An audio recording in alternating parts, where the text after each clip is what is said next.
We want to thank you all again for coming.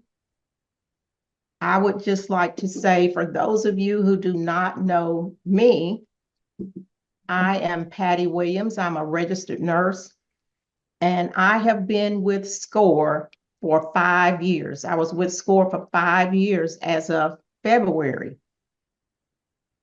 And I do a lot of mentoring. I mentor a lot of clients in all types of businesses, but my specialty is healthcare businesses because I was a home care agency owner for so close to 20 years. For 19 and a half years here, my business was here in Wake County, and we covered surrounding counties, 6 other counties.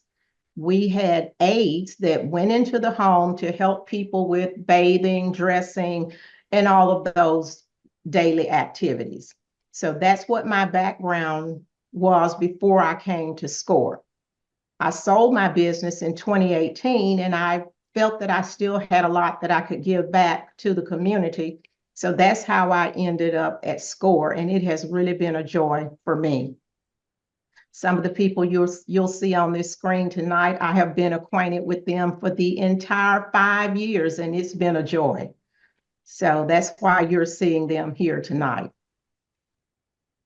If there are any of you here tonight who are not familiar with SCORE, the acronym SCORE means Service Corps of Retired Executives. However, we don't use that very much anymore because so many of the members of SCORE are currently running businesses, or they have their own businesses, or they're actively still on a job, but they're giving back. We have approximately 11,000 volunteers, excuse me, nationwide. We're all volunteers.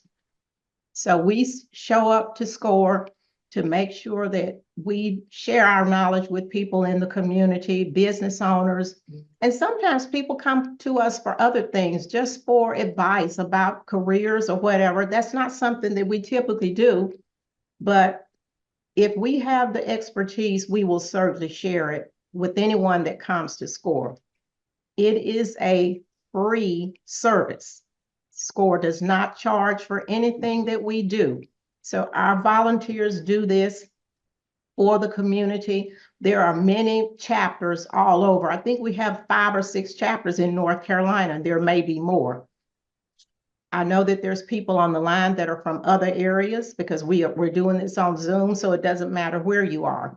But our local clients come to the local branch, and we try to give them a mentor from this branch.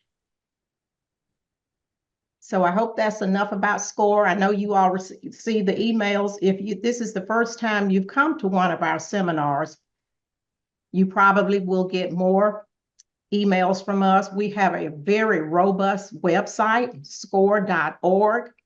There's lots of information on there for small business.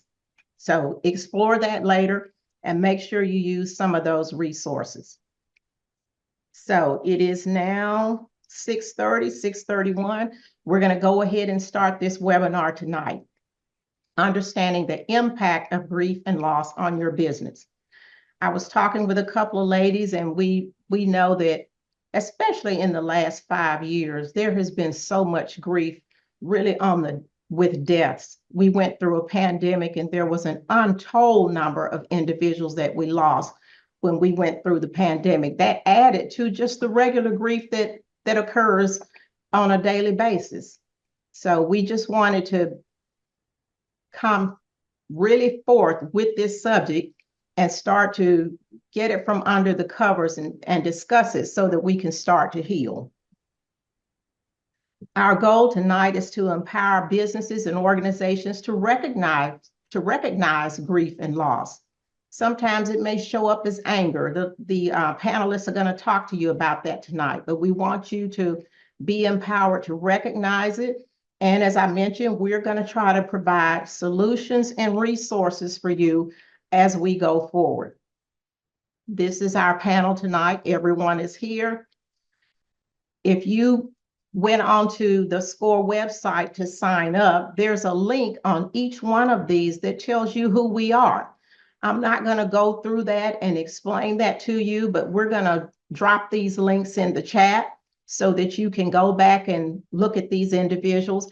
And I will ask each one of them, when you start your presentation, that you will highlight anything you feel that you really want this audience to know so that they know who you are. And you can look into more detail because these people are well documented online.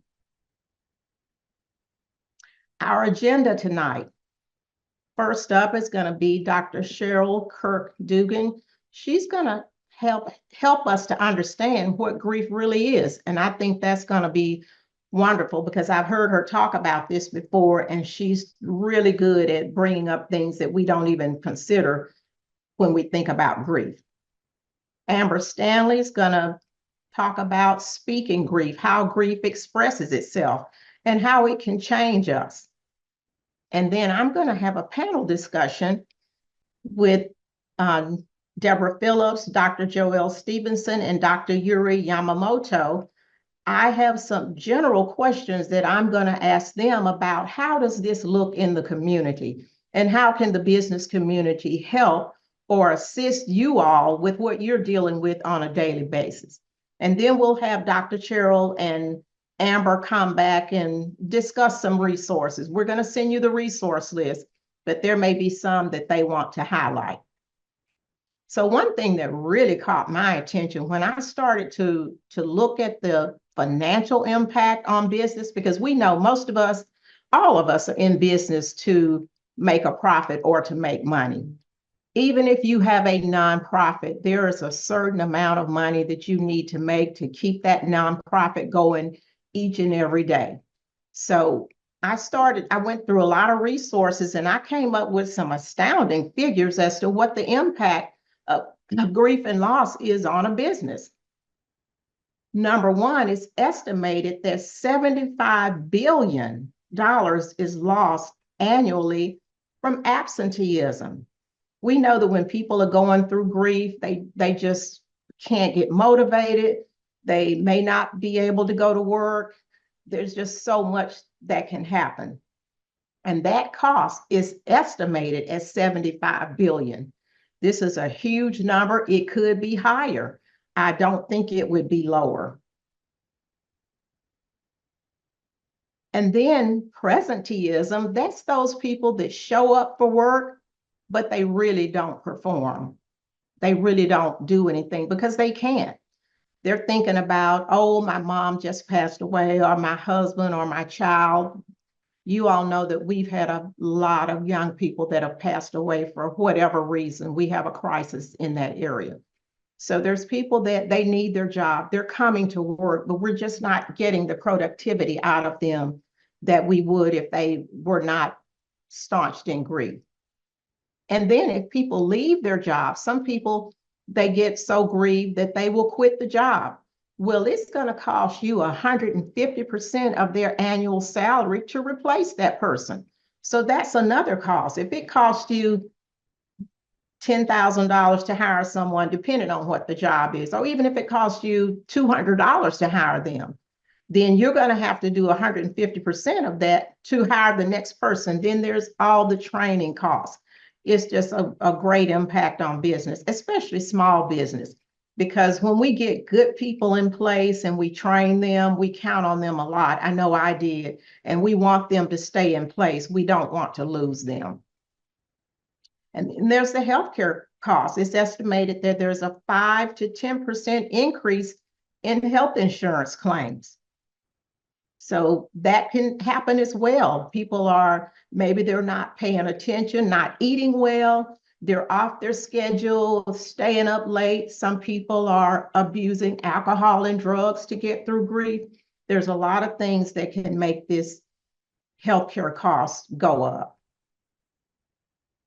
And then loss of productivity is right back there with presenteeism. Those are pretty much similar in that, if they're not productive, they're showing up for work, they're not productive, but the productivity loss can be up to 20 to 25% 6% for your employees that are grieving.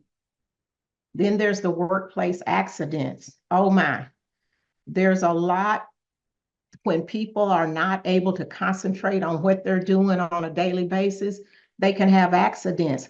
And what if they're on a job where they're running some piece of equipment?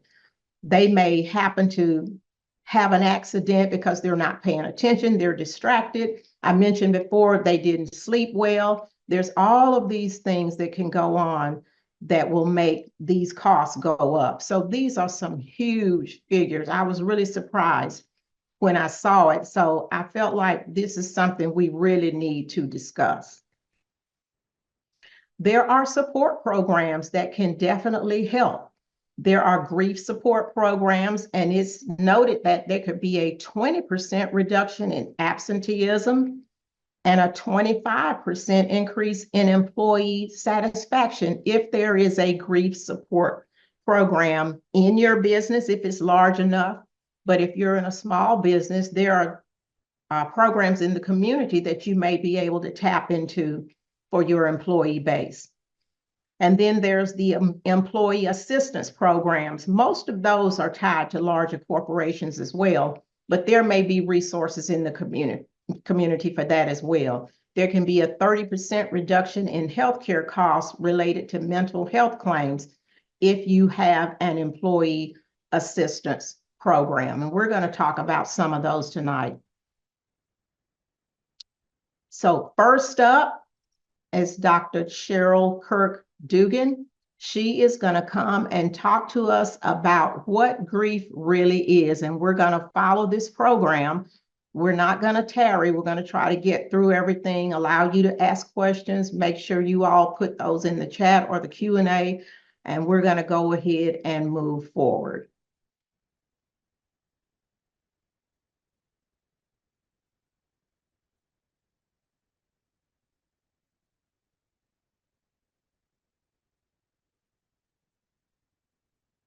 All right, Dr. Cheryl.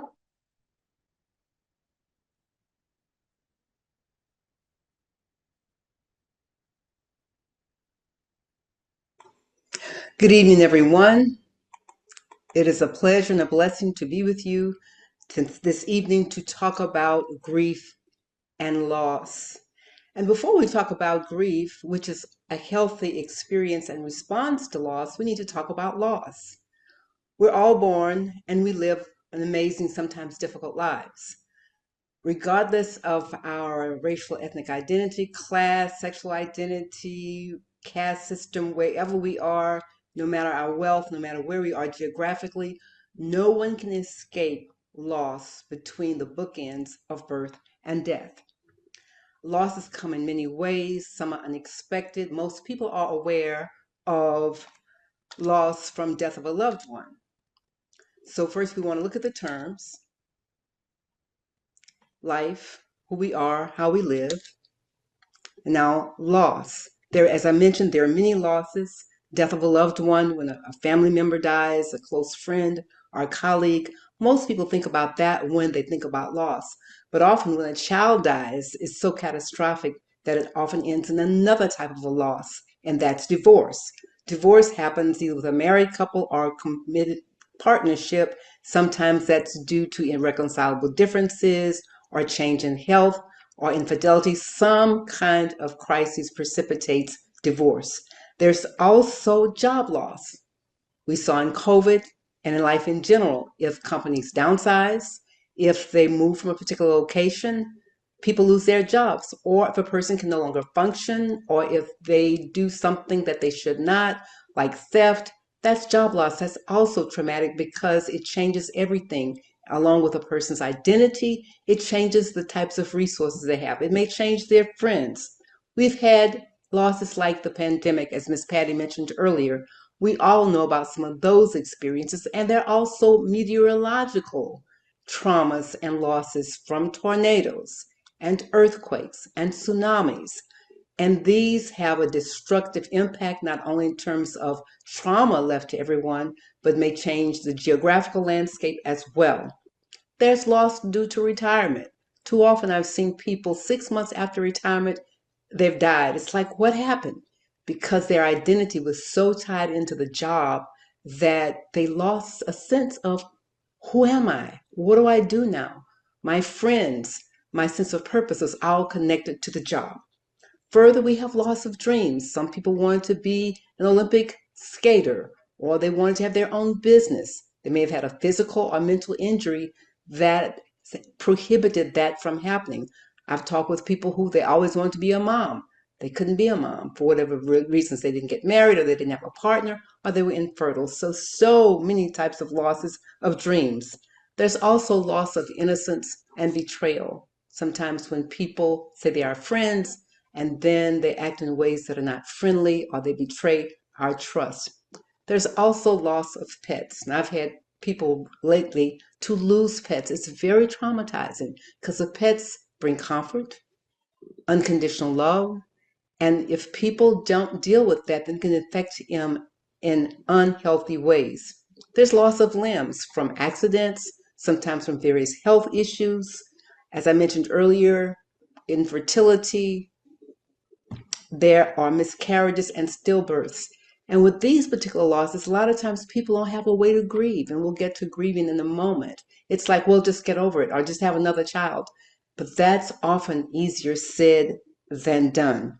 There's adolescent loss. Well, the person is no longer a child, but they're not quite an adult. And with hormonal changes, the way they see themselves, sometimes the way society sees them, things are different. There's empty nest. Parents or caregivers have focused on raising children, on making sure their needs are met, attending basketball games, attending plays. And some of this happens when children go from junior high to high school.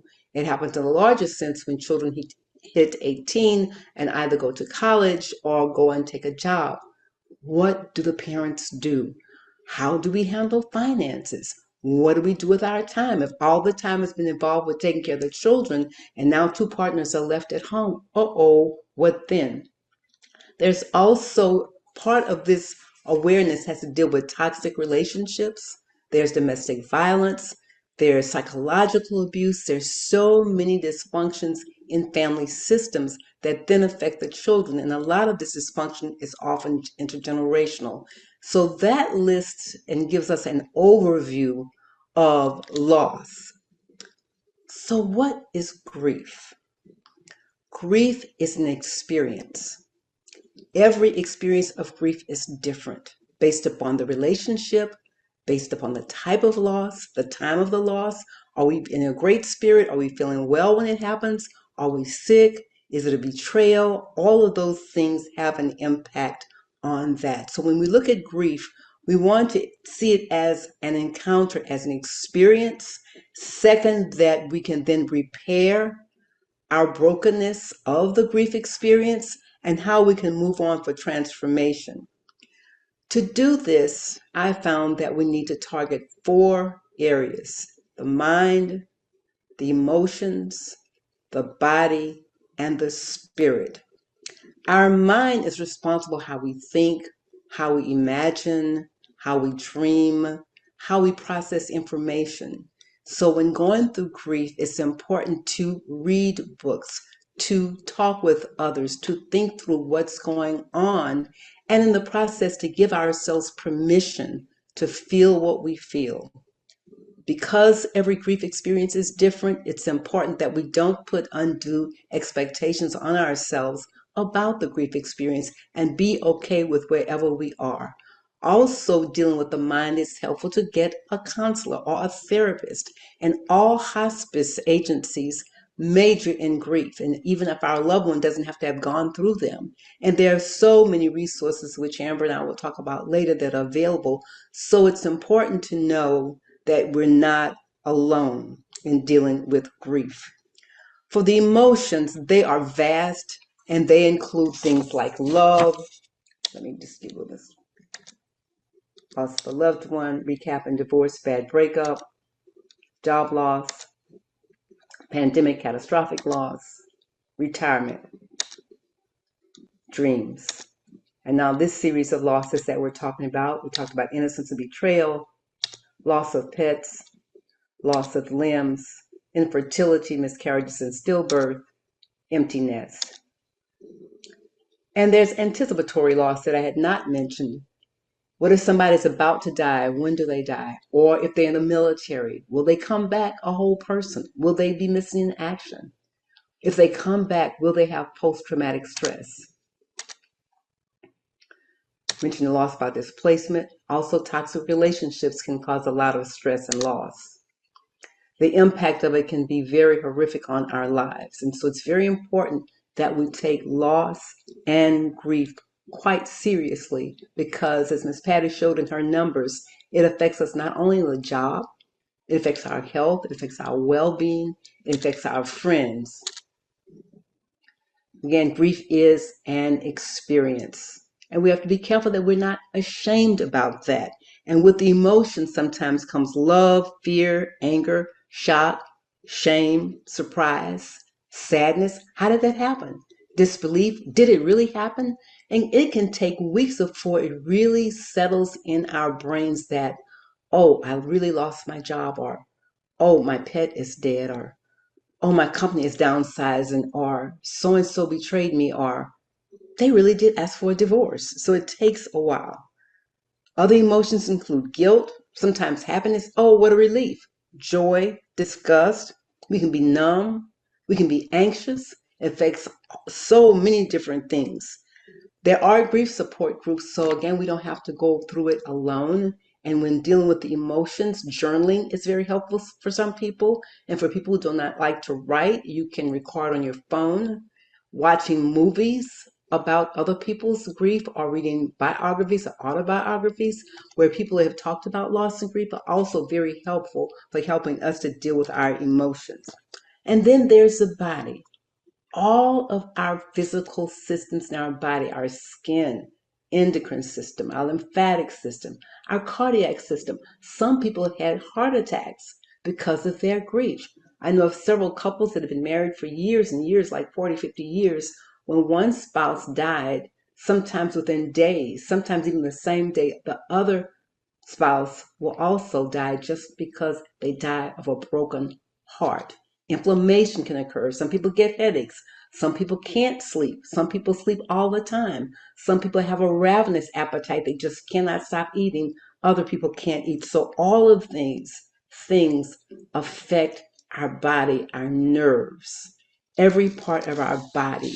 And so it's really important in dealing with grief as best we can to have a healthy plan of eating, to stay hydrated. We should drink half our body weight in water, to do exercise, and to have a routine where we can nurture and nourish our body. And then there's the spiritual self. At our core, we're disembodied souls.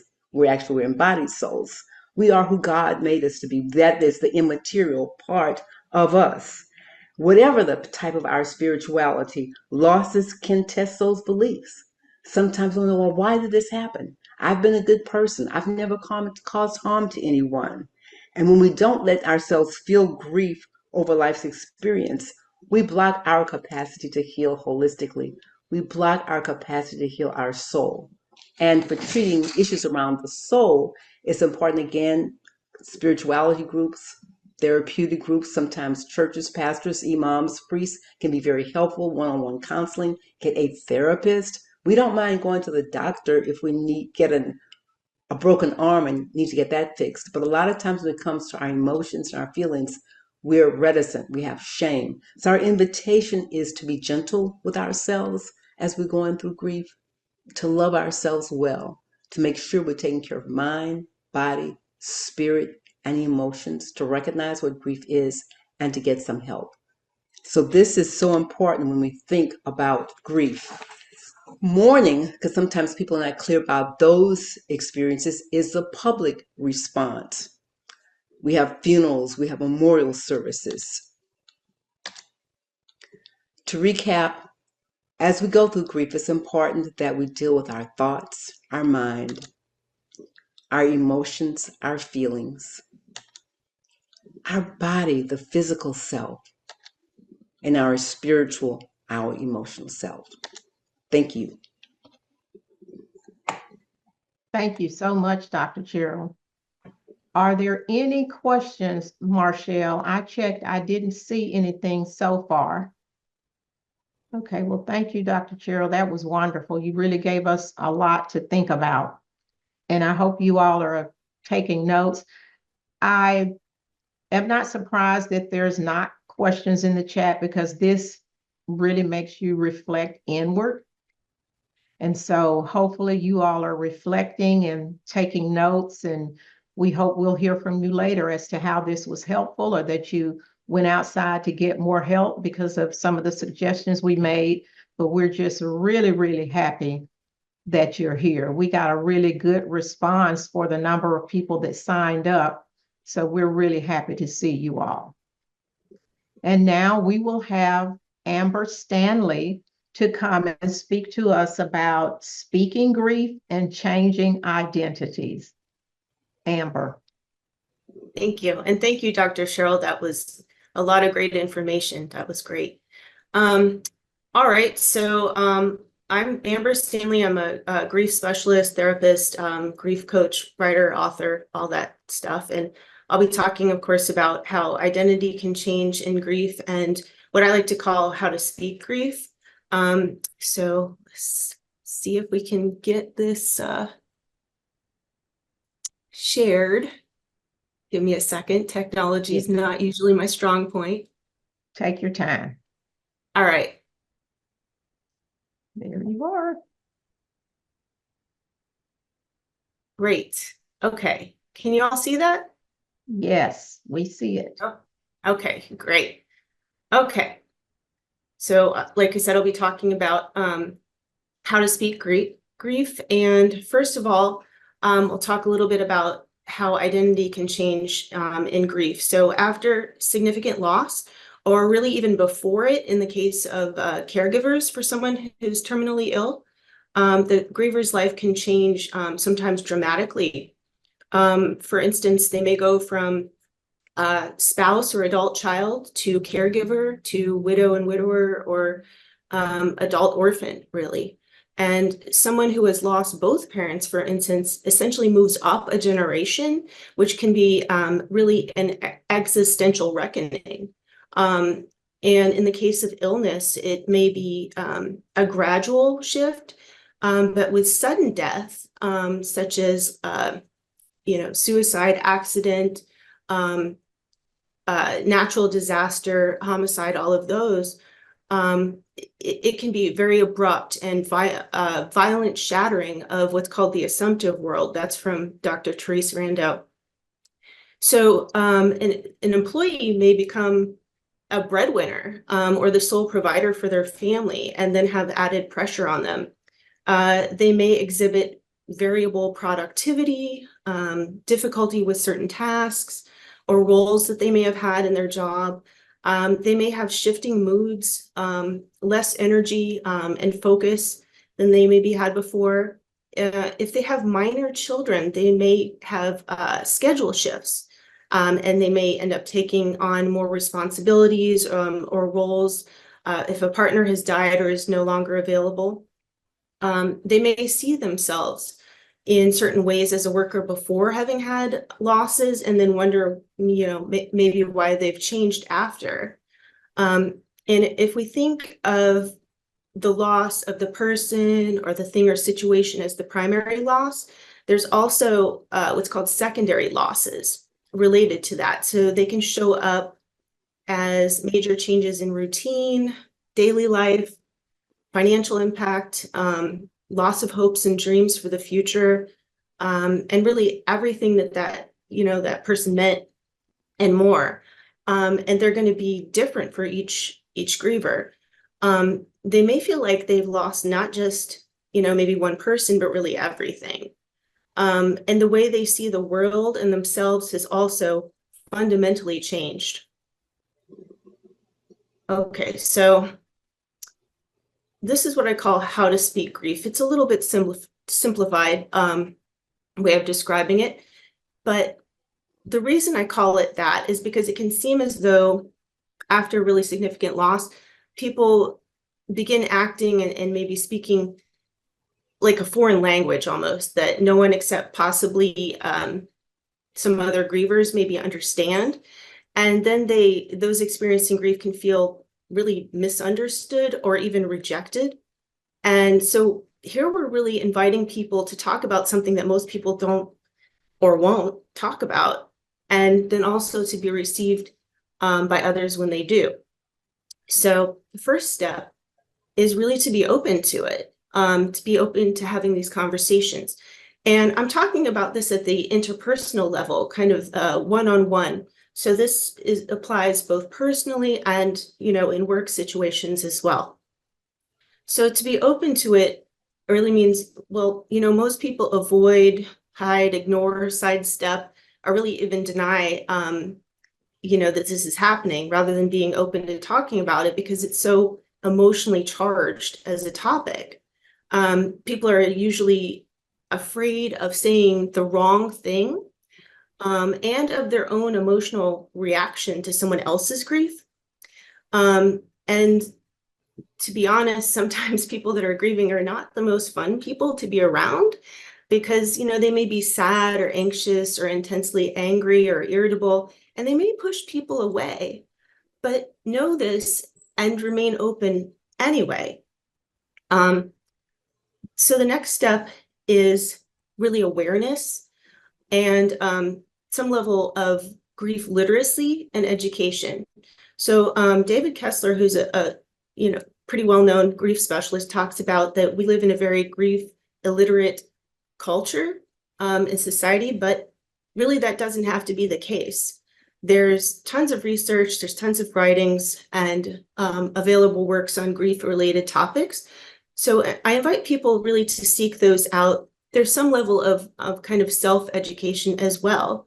But really you may gravitate towards different things, but it's out there. And then the third step is really letting the people that are grieving, the grievers, know that you're available to support them in the way that they need, but that also that you can, where that intersects. And it can take different forms. Some people might be really good listeners, and you can kind of pull them aside and talk for a few minutes, or whatever time you have allotted. Some people are maybe not so good at listening, but they're good at providing distraction. Work is really great for this. Sometimes it's the one place that people that are going through major change and loss feel normal. There's some level of normal because there's structure, usually schedule, and they, maybe want to have some level of distraction, with tasks, but that's what that means. And then last one is, somebody may be a good doer. So that means offering some sort of concrete way to be a support to somebody to make their lives a little bit easier, like running an errand or taking over a certain task or responsibility, or, those kinds of things. Okay, so here's some suggestions.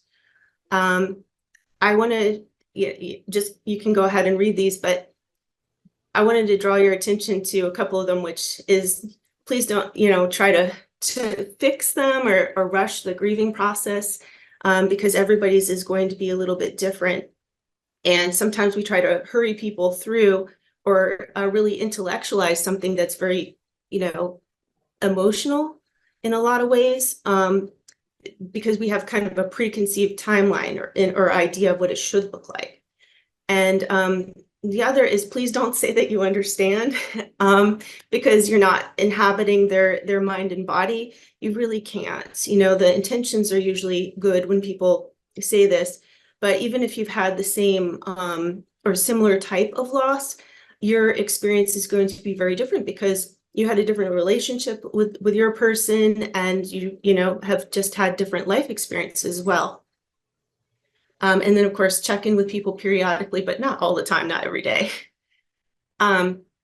Here's some suggestions on things that are accommodations, things that can be done in the workplace, and it's gonna, look different for every business and every individual as well. But you could have meetings with between the direct manager and the grieving employee and really just kind of check in with them and ask, what's going okay for you? What's been maybe more difficult? And kind of come up with some solutions or strategies that could possibly work for them. So, making some adjustments could be helpful. And just having education available that could be, literature about grief. It could be, resource list. It could be even incorporating talking a little bit about it in meetings, or, it just kind of depends on what works best for your business or organization. And let's see. Okay. So to conclude, really the most important things here in grief, I would say, are compassion. That means both towards the self-compassion, and towards others. And the other is really support, allowing people to grieve in their own way, and really kind of being there. And there's many different ways that you can actually help. So I guess we're waiting on the Q&As for a little bit later, but this is my contact information as well. Okay, Amber, there's one question. It says, doesn't grief go through the 5 stages, including anger? Do you have anything on that, you or Dr. Cheryl, where you can talk about the 5 stages, if you could mention them? I know that anger can be one of them, but Cassiopeia, just keep in mind, some people, if they don't go through grief in a healthy way, they may get stuck on one of those and never reach the others. So go ahead, Amber. Yeah, I have some thoughts on this. So they're really, we hear a lot about the stages, and I think that this is a really big misconception that exists today, because it sets people up to feel like there's a nice, orderly, stair-step like progression in grief, and also to really kind of harshly judge themselves and others if they're or feel like they're regressing if they move between those. So really, there are no stages of grief. It really is an individual experience. There's no right or wrong. It's not linear in fashion. It's quite messy, actually. And that's, the challenge in a lot of ways. We believe that exists, that there's a nice timeline, but there's no, particular number of days or like a line to cross when suddenly you're just fine. What instead that we see is kind of a gradual reorientation into the world, as the individual learns to really to cope with the loss, and to really you still will have the grief, but you will move through life with it, having kind of grown from the experience. Grief really comes in waves. There's a lot of ups and downs. And, it's totally normal to see in the workplace variations. You might be more engaged or more productive at certain times and less at others because of that. So I hope that answered your question, but it's a little bit of a soapbox for me. Real quick, Elizabeth Kubler-Ross popularized the whole notion of 5 stages of grief, but at the end of her life, she said it really wasn't stages. And as Amber said, it's not linear, like you go from 1, 2, 3, 4, 5. It doesn't happen like that. Because some people think, oh, I've not been sad, or oh, I'm so angry. And then depending upon the nature of the relationship, so I like to think about it this way: whatever the relationship and our invested energy, that's the foundation. Then the relationship, it's the love, the care, the concern. Whatever that connection was, that's like the stories of a building.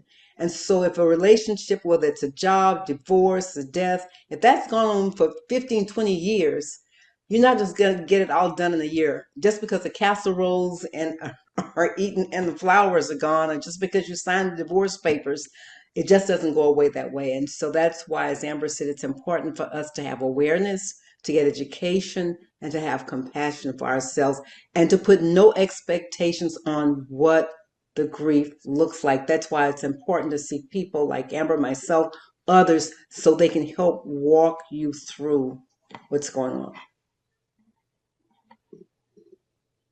Yes. There are a number of questions, Miss Williams, in the chat. I'm not sure. Do you want to go through them now, or do you want to wait till the end? Yes, let's go through those now before we move on. We're really good on time right now, you all. We're doing really well. Okay. We have Alice Danzy, and her question, well, she makes a statement. This is great. But then the question is, what are some ways to support staff? And I think Amber kind of hit on that, or policies we have, we can have related to grief. I don't know if you want to kind of recap that, Amber.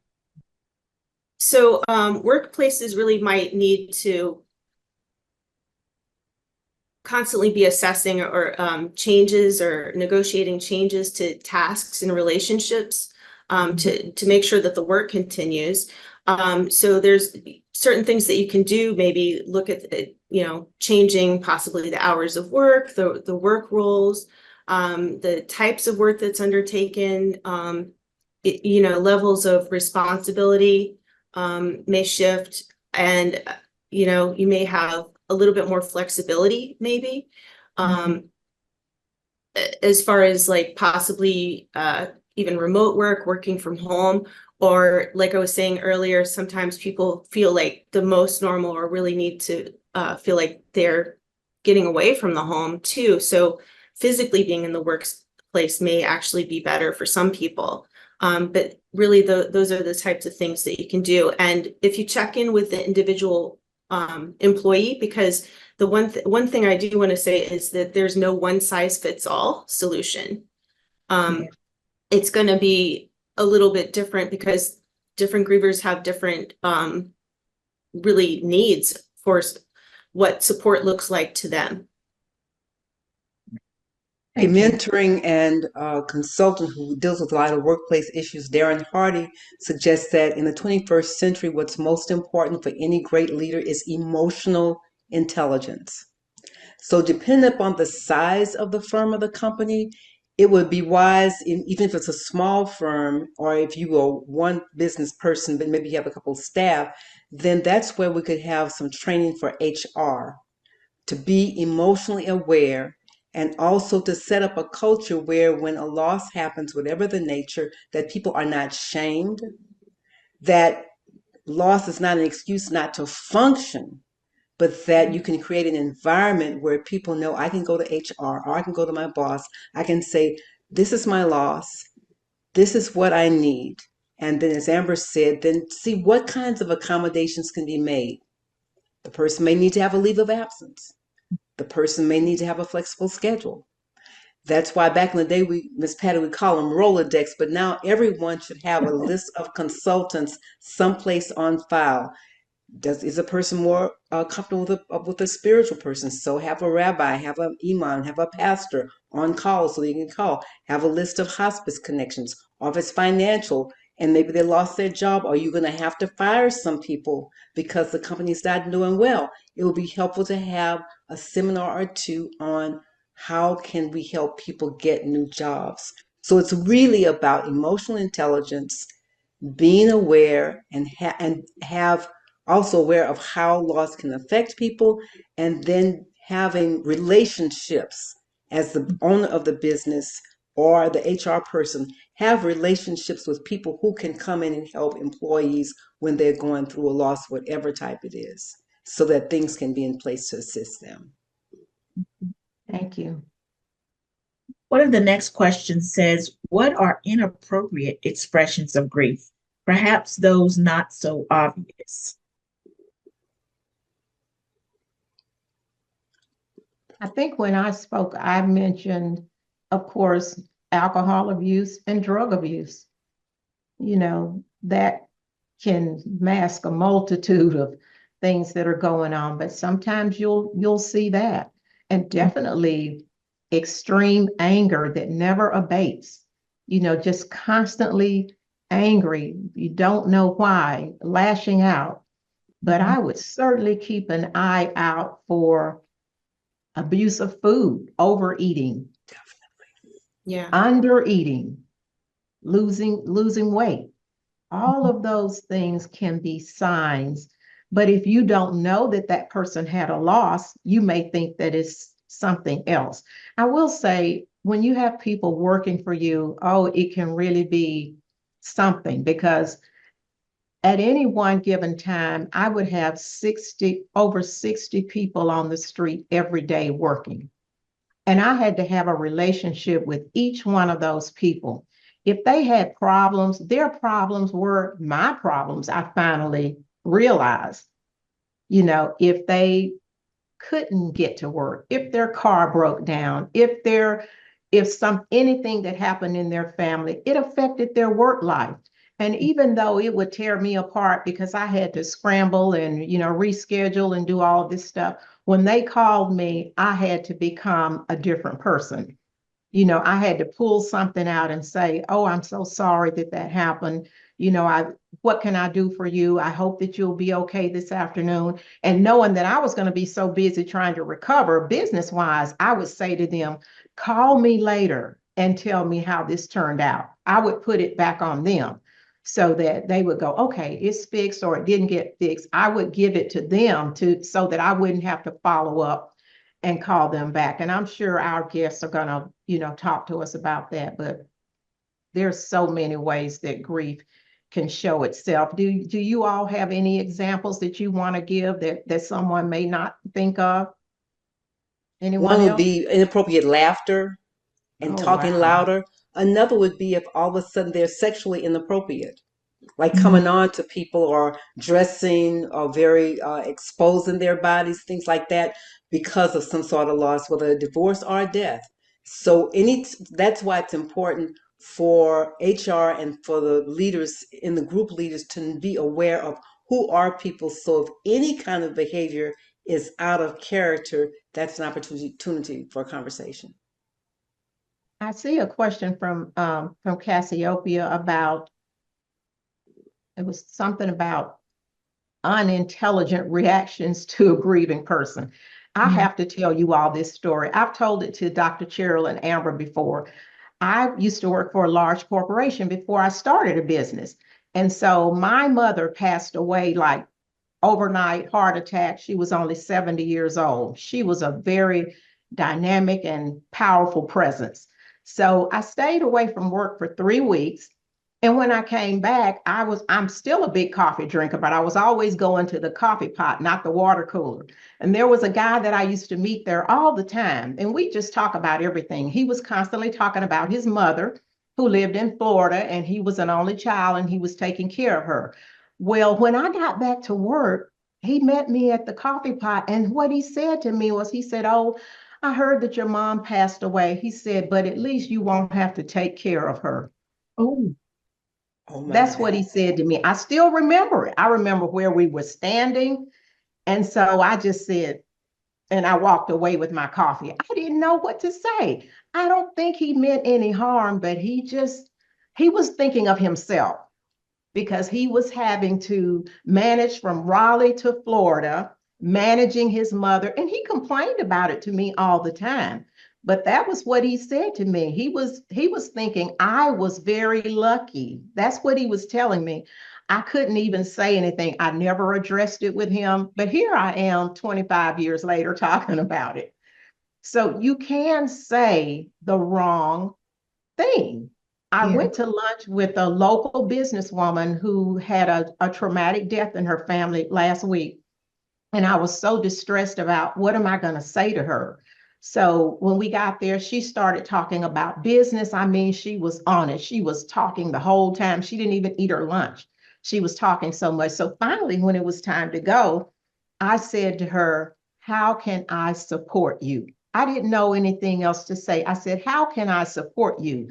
Well, the tears came.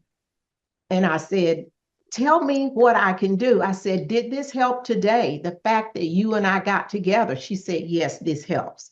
So I'm going to get together with her and take her out to lunch or to dinner.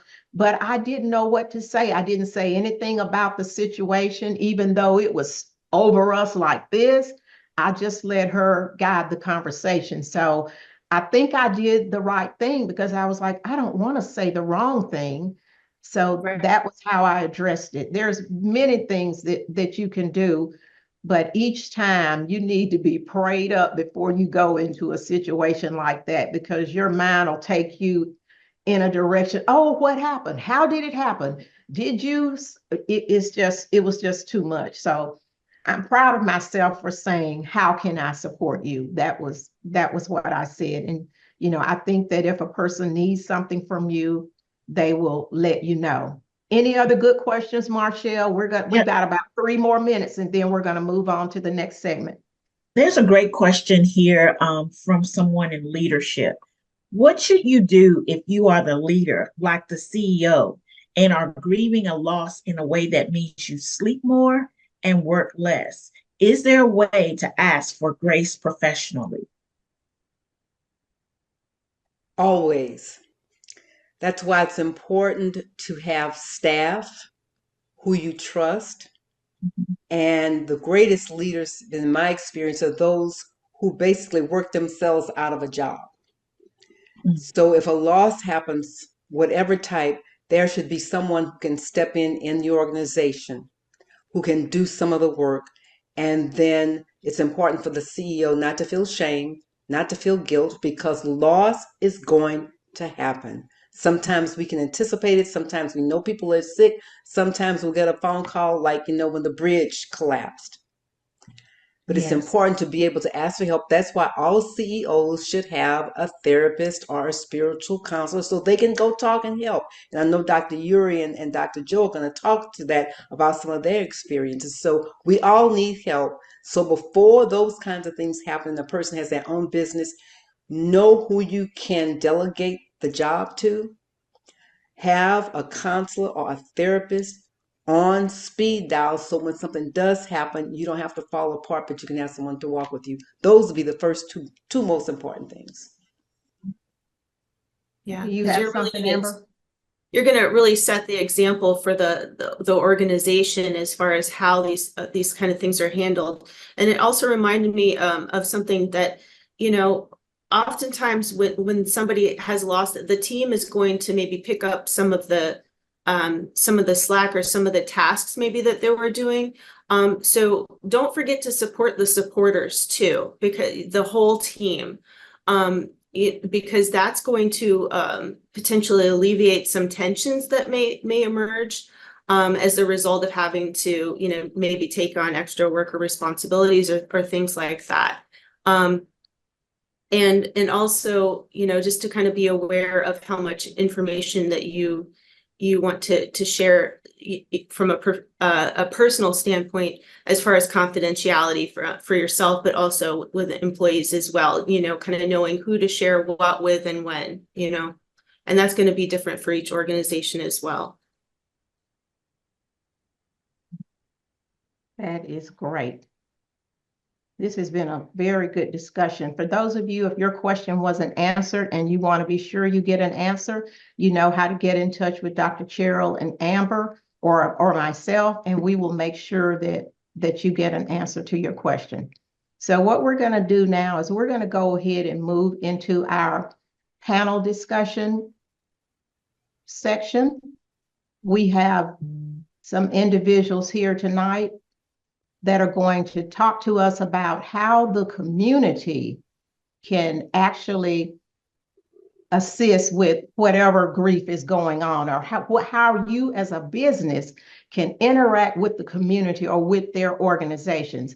And I have some questions that I had sent to them that we'll try to go through, but for those on the panel, Dr. Yuri, Dr. Stevenson, and Ms. Phillips, I want you all to really tell us how this looks from where you operate on a daily basis. We're really looking forward to hearing you tell us what goes on in your area, because this can really be an area where we don't see what you do every day. We know that you do a lot, but we want you to really share with us. So there's no real guidance for this. We want you to take the lead.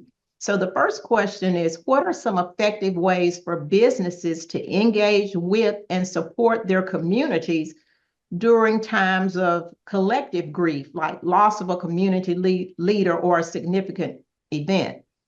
We know that we've had losses with weather, hurricanes, and all of that. I don't recall anything major with the community leader. There may be with clergy. We've had some ministers to pass away. They had large congregations. So there's always something that's going on where grief hits a large group of individuals. So Dr. Yuri, will you go first and address this from your vantage point, please?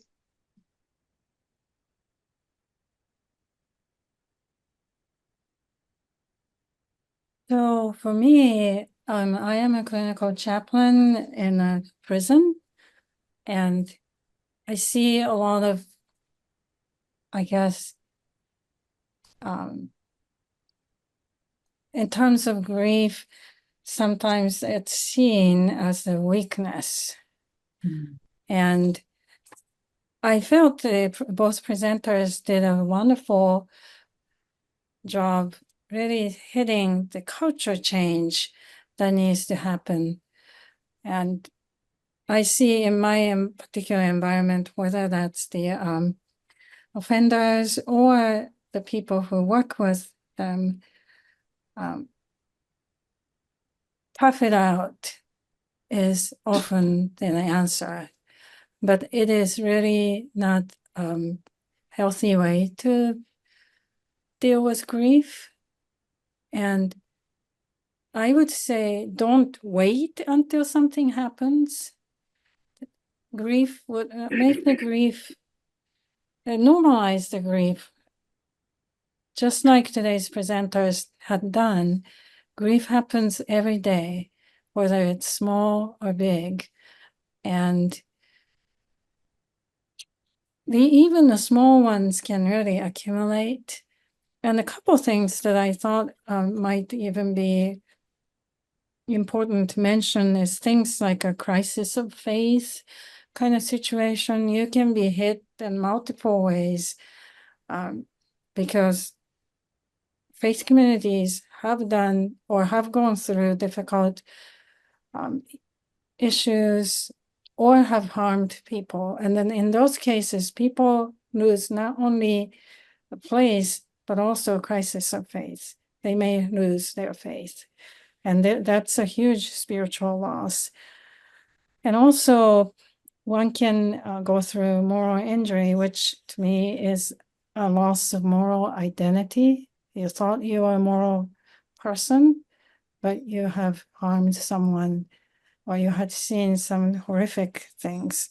And those things are oftentimes not understood well as part of grief.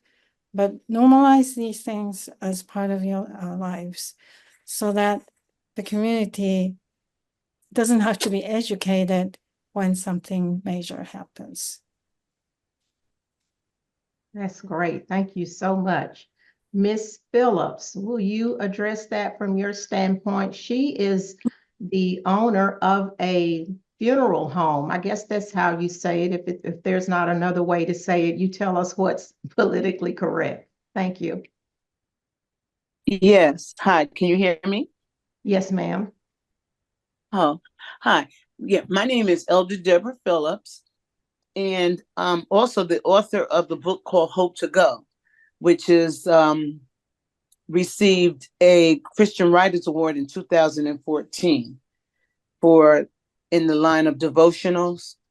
So that would also be a good resource when I heard you talking about different types of resources, because it's a book that has 40 true stories of people that have gone through grief.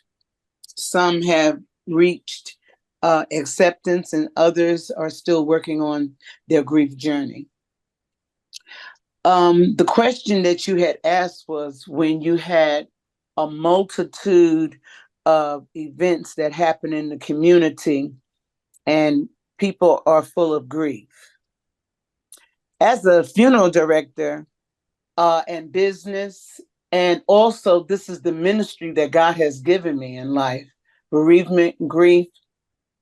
I've been a nurse for 30 plus years working with geriatrics in the life.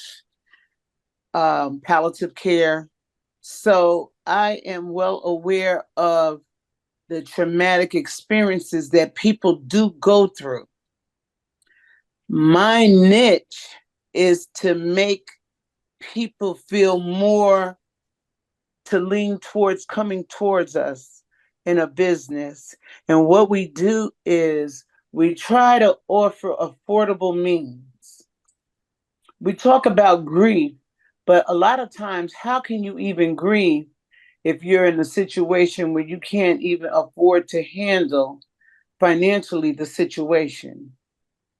So we try to focus in our community on helping people get through that part.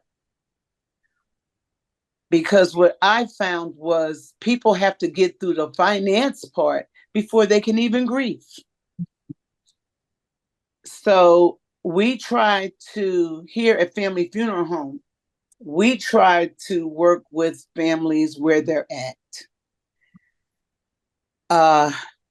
Not only in the grieving process, but also financially. I find that that really opens the door for people to say, hey, I feel like this or I feel like that. But to me, when you have a family that's been traumatized by a loved one who has passed away, and they don't have the financial solution, to all balled up, then they can't even come out.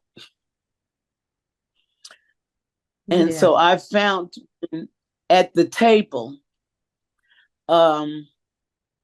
given an affordable price, people begin to start sharing their grief story. And I say to myself, wow, if this, would that story have gone? How long would they have kept that story before they can start their journey? So that's my take on that particular question that you asked. Because when you talk about mass and multitudes, we have a lot going on. We have a lot of young people now that are dying from drugs. Fentanyl has really made its imprint on the young community. And I've experienced a lot of parents that they're just at awe. This is just something that they didn't plan for. And once again, offering them, hey, come in, let's sit down, let's talk about this, helps them with the grieving.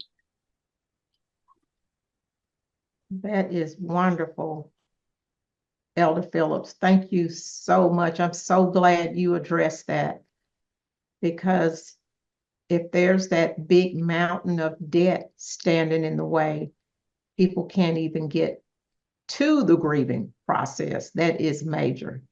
We're going to move on. Dr. Stevenson, will you give us your answer to what we've asked about businesses and the community and grief? Oh, absolutely. Thank you so very much for this opportunity to meet all of you and to participate in this very necessary conversation. And I want to salute those panelists who've already spoken for your insight and certainly your experience. We're not in the urban, our church where I pastor is in the urban setting. And I remember many years ago, whenever there was a loss as relates to death, I should say, within the community, the toll of the bell of the church would indicate that, which signal that this was a community response. The community is called to this grief event. And because the bell signal that it's time for the community to come together now and bring that sense of presence, particularly to the family that is going through the very real and unique and in almost every case, a new experience or a new emotion. So the community can be impacted in a healthy way of support by being aware that to that spouse, it's a brand new emotion. To those children, if a parent has been lost, it's a brand new emotion. To the sibling, if there's a first sibling to pass, it's a brand new emotion. So simply by ringing the bell in that context, that reminds the community that loss within the community, and where businesses thrive and support and are supported by the community, simply by reminding businesses, this is not only an impact to the family, but your business is supported by these families. So this is a way of ringing and tolling the bell by simply reconnecting business with community and community with business. So it's not simply a family, it still is a community response. And whether it's by way of a bell in the tower or a messenger, or simply pulling over, as we used to see happen in back in the day, if you will, whenever there was a funeral processional being done, people would literally pull over to pay and show some respect for that matter. So if businesses wanted to engage or re-engage, then your support would also be welcome by way of doing what we once did, and that's simply knocking on the door, sending a care team, a care package to that family, or even if it's at the funeral home, and my previous speaker, a connection of sort, whether it's a flower, whether it's a fruit basket, a food basket, or even a support. Now at our church, what we've done, with some local congregations will only have funerals of those individuals who are members of that church. My mantra at the church where I serve is, we're giving the church away, and to give the church away in my context simply means that we are here for the community. And I believe that that is perhaps the most effective way to connect with families in and outside of the community, because we're all impacted.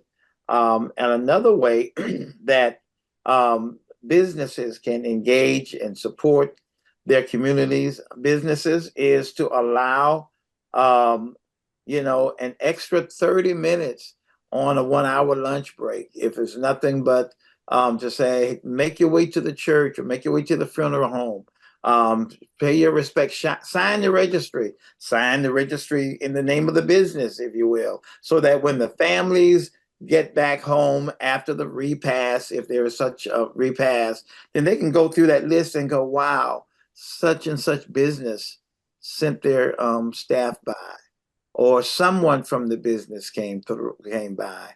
Well, it may even have a positive impact on your bottom line, because that family will remember, oh, that business came by at a time that our family was really going through a brand new emotional sense of a brand new pain, a brand new emotion, a brand new experience. And so businesses can play as much of a part in the healing process as the church can. That is wonderful, Dr. Joe. That reminded me of something. One of my brothers passed away when he was very young, and I was working for that large corporation. And at the funeral, I was like, I didn't really see, I saw some people from work, but not the immediate people that I worked with. But a couple of weeks later, I finally looked at the register and who had signed it. There had been many people from my job that came by the funeral home, and I didn't know it, but it meant so much to me when I saw their names on that list. I was like, oh, they had to come quickly from work and they signed the book, but they did it. And I always saw that as, it just really touched my heart. I can still remember that warm feeling when I saw their names on that list. Now, because I'm in the business or have been in the business like Elder Debra, dealing with elderly people, when I started my business, I used to try to go to funerals, but there came to be too many, Dr. Joe, and I couldn't go to all of them. So I finally made it a point. I would go to the funeral home and sign the books in the name of the business with my name. And I felt like they would eventually see it, because that's something you can do. If you're not one to go and sit for all these funerals, because they can pile up and it can just really be too much emotionally. So that's a great idea. We love you giving us that point. So we're going to go on to our next question, and that is, in what ways can a business's response to grief and loss serve as a model for community resilience and healing? I think we've gone through that somewhat, but if you all have a different take on that, we'll start with you, Dr. Yuri. Do you have something to add there?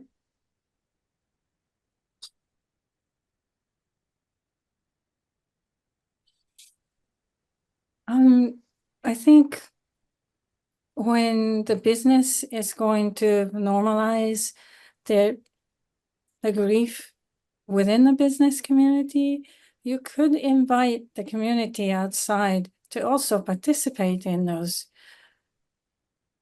educational events. And one of the things I was thinking about is I had a quite long relationship with the WakeMed spiritual care department. I did an internship and I worked as a contractor for many years. And they started doing grief groups, but not just the people of whose family members died in the hospital. They are open to the community. I think it's a really wonderful ways to spread the love across the board, and I'm sure, Dr. Stevenson, like you said, it may be helping their bottom line, and I don't know if there's that kind of financial analysis, but they have a lot of people who go through traumatic death because it is a Trauma One center, and I've seen a lot of serious grief. So I think what they're doing is a really good model for other businesses. That is great. Thank you so much. Elder Phillips. Yes, I just want to, could you reiterate that question again for us, please? Okay, it's in what ways can a business's response to grief and loss serve as a model for community resilience and healing? And you've kind of already given us that about how your business helps financially when there's a loss. Your business is doing that. So if you want to expound on that or give us some other examples of how this can help. Yes. Okay, well, I think I want to get a little personal with that question. Yes, ma'am. I lost my son, and it was unexpected. And although as a business, I want to try to encourage business people because, you know, as SCORE does, when you start in a business, we're just only, this will be our 6th year. We did the 5-year, but this is our 6th year. So we're still on the ground as a jump start business as well. And when you think about wanting to start a business or starting your legacy, I feel that as a business owner, you want to help, you know, but nobody tells you about the trauma that you go through.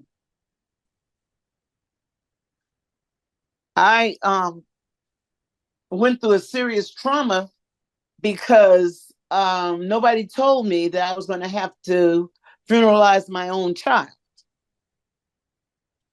And It took strength, spiritual strength to do that. But when I look back at it now, now I'm just talking to business owners because sometimes we get discouraged along the way. But I just want you to know that your good works will work for you. But I spent more time, I became more devoted to still helping and working in the community and keeping.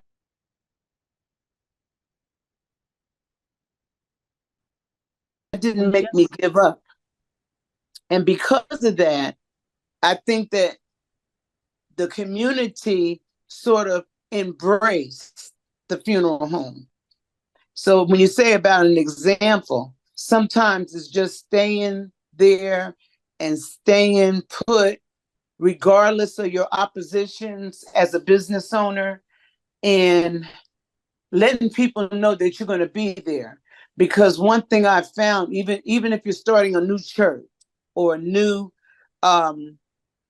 community business, or even just a group, people want to, this is what I've learned in this last 5 years.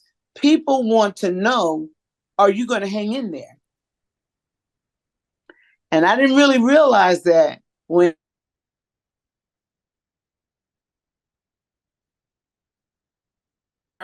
I didn't get the income that I thought that I was going to get in the beginning, but people were just looking to see if you are going to be able to stay.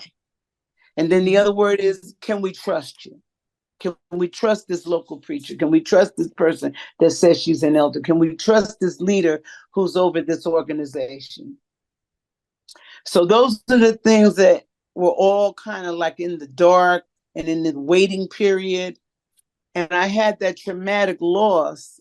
I saw the community embrace us to say, hey, this may be a business that we want to support. This may be a ministry that we want to support.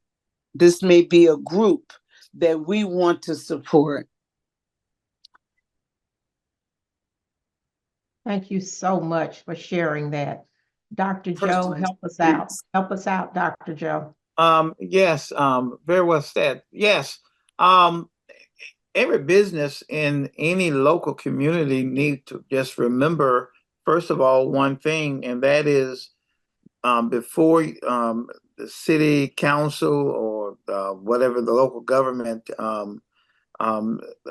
is that granted permission for such business to be open in community, community support had to be given. Community buy-in had to be, waived as a good thing. Yes, we want this business. The community didn't fight you. The community didn't stage a petition drive with this local councilman or councilwoman and say, no, we don't want this business here. So businesses should help community to appreciate that businesses know the difference and have a distinction between the interest and the principle. The principle has to do with the economics of business, and the interest has to do with the people that live in the community. And when there is a challenge, a community-wide challenge by way of grief that affects the whole community, if the businesses would simply remember your response to grief or a grief event within the community should equal your response to the economic empowerment that the community continues to pour into that business. It doesn't need to always be about your bottom line in that context. Show some sensitivity. Show some that you know the difference. That you don't just know how, but you also know why. And remembering why, because we're in this community together. We live together. We serve together in this community. So your response to grief, make it a part of your business model. We will be that business that we will be known more than anything about our commodity the community would know that we care, and we care enough to pause in a time of community-wide grief. Be Wonderful. intentional. Be intentional. Thank you. And this kind of goes back to, I always talk to people about being a volunteer. If you're a business owner, it's great for you to volunteer because that is actually advertising your business. People see you, you're the leader, you're giving back to the community. So if there are things going in the community, that are good, that's where you want to show up. Now you need to choose the things that you participate in because you don't want to be into the wrong things. But if there are good things in the community and you're helping, it's good for your business when you volunteer or participate to help the community. Our last question is, how can businesses collaborate with local organizations such as nonprofits or religious institutions to provide communal support during times of widespread grief or loss? I think we've hit on these a little bit, but we'll go back around and see if you all have anything else to add. Dr. Yuri.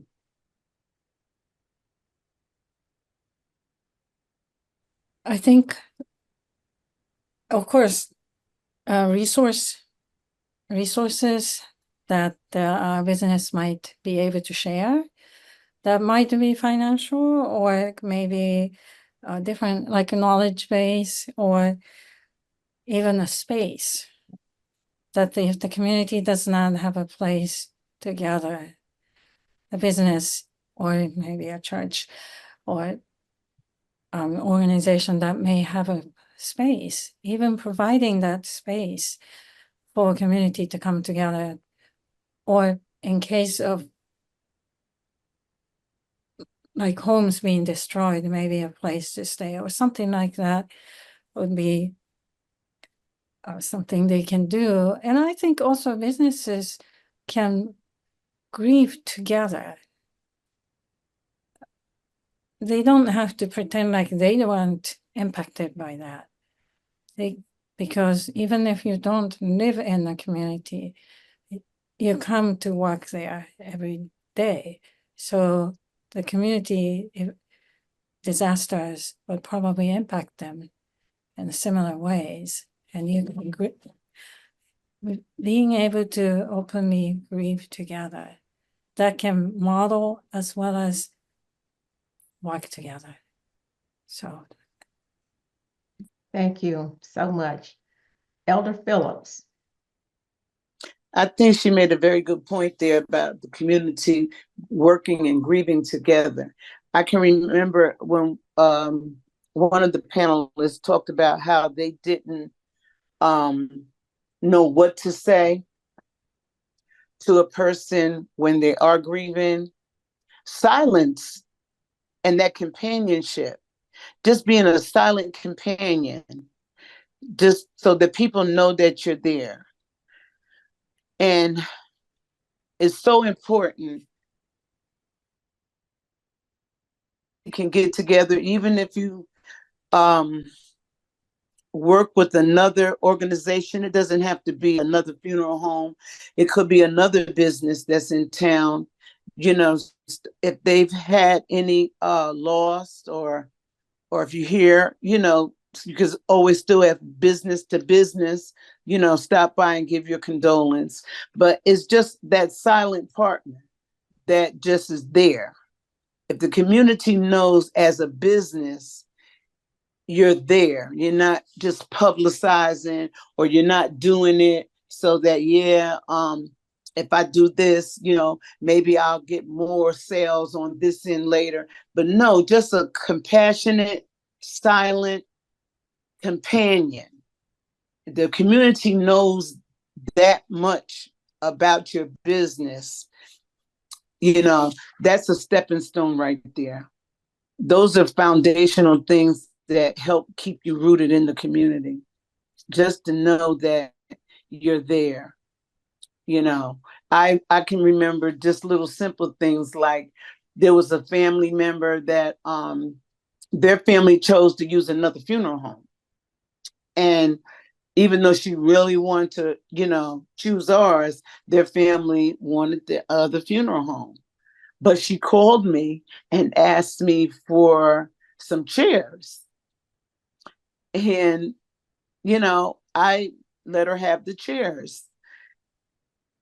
Why wouldn't I? That's me, and we are a ministry. And, you look at that and say, well, how many businesses would do that? That's still being that silent companion part. She knew she could still come to me. My personality, the way our persona is in our community there with our business, she knew even though they had chose to use another business, she could still come and ask me to help her with that need. So, and just 2 weeks ago, this was like maybe 2 years ago, it happened when her husband died. And just last week, she called me and told me she wanted me to assist her in making arrangements for her daughter. Her oldest daughter passed away. So I look back at that. I know a lot of people and a lot of business, I talk with some of my comrades in the business and stuff, and they was like what they wouldn't do and all of that. But it's not about that. It's really about your passion for whatever you do, whether it's making flowers, whether it's in a restaurant business, whether you're doing ministry. It's do you really have a compassion for this? Compassion goes a long way. It takes you on roads and do things that really, really help heal the community. Thank you so much. And it means so much coming from you saying just presence, just being present, because I could tell that that meant something to you. So that means a lot. If we just have to go and sit or whatever we do with someone, you let us know that that's important and it means something. All right, Dr. Joe, if you could tell us, religious institutions are here. So if you'll tell us how businesses can collaborate to support people during grief and loss. Yes, I can sum it up in less than a half minute. Business owners don't have to worship at the church that's in the community in which you conduct your business. But I think every business ought to have a representative on the in the community block club, to be a part of whatever is happening in that community on the ground level. I think every business within that community should be a part of the community block club. And that brings about a wonderful sense of collaboration. Thank you so much. This has been wonderful. As you all were speaking, I could bring each one of you back for an hour and just let you expound on all of the things that you've spoken about. Dr. Yuri, you're in the prison system. Oh my God, I thought of so many questions that I would like to ask you. Dr. Joe is here in the community. He's very active, and pastors, oh my God, pastors see it all. And pastors have to be healthy, don't they, Dr. Joe? Absolutely. In order to get through things and to lead their people. And being a funeral director, Elder Phillips, that's a whole nother thing. So I've talked to Amber and Dr. Cheryl about maybe next spring, we may come back together and take another spin on this, because I think it has just been wonderful. I have a lot more questions, and I'm sure the audience does too. Marshall, are there any questions there that we need to address immediately? You're on mute.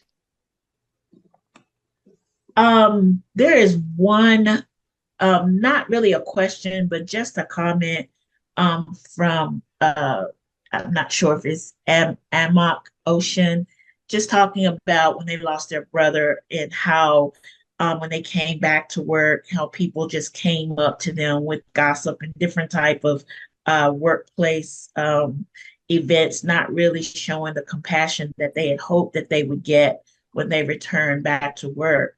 But in the chat, Nina Della said, exceptional discussion and learning. Thank you all so very much for your important work. Ron White says, thank you for this wonderful and insightful discussion. And there's just so many wows inside of the chat as well. Looks like a fantastic job. Thanks, everyone. So looks like everyone really appreciated this discussion this evening. Thank you all. Miss Thank you. Patti. And yes, Just go real ahead. quickly, because there were a couple things in the chat I wanted to summarize. Someone asked about if someone was struggling with substance abuse. It's important, first of all, to make sure that person has a full physical, because sometimes what may appear to be psychotic or psychological could be an endocrine issue. And then you have to figure out if the person has already exhibited substance abuse or if they're drinking now because of the situation. And there are a lot of 12-step programs, there are a lot of therapy programs available for that. If a person has gone through grief, the person said, is this my new normal? Grief can take years. So again, that would be important to have a counselor, a therapist to help one have an assessment. And the other, in addition to what Elder Phillips said, when we visit people after tragedy, whatever it is, if we listen, they will tell us what they need to hear. We shouldn't say, oh, they're in a better place, or, oh, as Amber said, I've been through that. Well, if they say, no, I'm so tired and this has been this, blah, blah, blah, blah, and then you can respond back, so things are kind of tiring for you right now. Would it help you if you took a nap? Something, but feedback on, they will tell us what we need to hear, but we have to not come with our own agenda.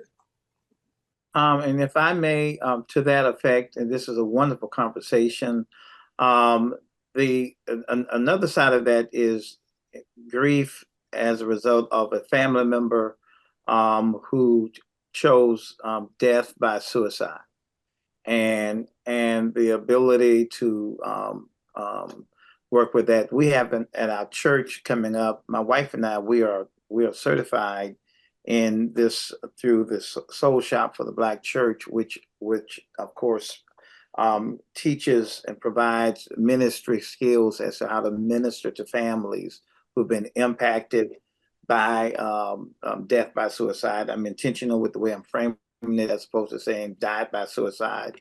But just the whole walk, that's a different context. And I would love to be able to share that such that anyone who is in this space could receive the instructions on how to minister to families who have been affected and who are impacted with the loss of a family member as a result of suicide. I just wanted to make you aware of that. Thank you. Yes, thank you so much. And we will get on your calendar, Dr. Joe, for next spring. We would love to have you come back, and maybe you bring your wife as well. Yes. As they say in church, I'm full. This has been wonderful. I have learned so much, and I have so many more questions. Dr. Yuri. Yeah, I just want to say, as a chaplain who works as kind of an interfaith environment, it is important to really recognize that the people have different faith traditions, particularly large events that involves many people in the community. But there are many ways to express grief using arts and rituals, for example, like huge, but they don't have to be always a particular religious ways. And those are the kind of things I really would love to talk about too. So. Great. Well, as our community grows, we have a multitude of religions here, and we do want to respect those. And it takes us being educated about how they handle grief and what's important to them. So that's a whole nother subject, and we're glad to know that you're educated on that. One last thing, we're going to provide resources to you all that were created by Amber and Dr. Cheryl. I have Amber's list. I'll get Dr. Cheryl's. So we're right up on time. We wanted to finish at 8 o'clock. So are there any resources you all want to share here on screen, or will it be okay if we email it to the audience? Yeah, you're good, Dr. Cheryl? How about you, Amber? Yeah, we can just go ahead and follow up with the email, the list. Okay. That's Yes, great. and We'll look at the chat too. Yes. yeah, and Elsie? please put my book on, because we trying to. I'm going to start really giving to my families when I come, and I've been told that by many people I should. But it's Hope to Go, and we're going to be doing another sequence soon. It's going to be Hope to Go for the caregivers. But there's 40 little short stories with some devotions with them. And they're true stories of how families have lost their loved ones and how they go through their grieving process. But it's an excellent resource when someone had mentioned sometime just even being around people that's had loss or listening to their stories sometimes helps that healing soul. That's wonderful. We'll make sure that your resource is on the list. Amber, if you will revise your list and add Elder Phillips's book to that and send it back to me, then we'll have hers at the bottom of your list as well. Dr. Joe, do you have a resource that you would like to share? Yes, I can make it available to you. Okay, if you'll email it to me, we'll make sure it gets on the list. And we'll get that resource list to you all within the next 2 to 3 business days. But I'd like to say thank you all so much for this. I am so pleased that we did this. Clearly, there's a need, and we will do something in the spring to take this forward. You all, we recorded this, and we'll also make the recording available to those who couldn't attend. It was amazing the number of people that contacted me that were going through things. They just couldn't come. That's grief within itself. So it just let me know we were definitely going in the right direction. I'd like to say good night to each and every one of you. Thank you for coming. God bless each and every one of you, and we will see you at our next webinar. Thank you all so much. Good night.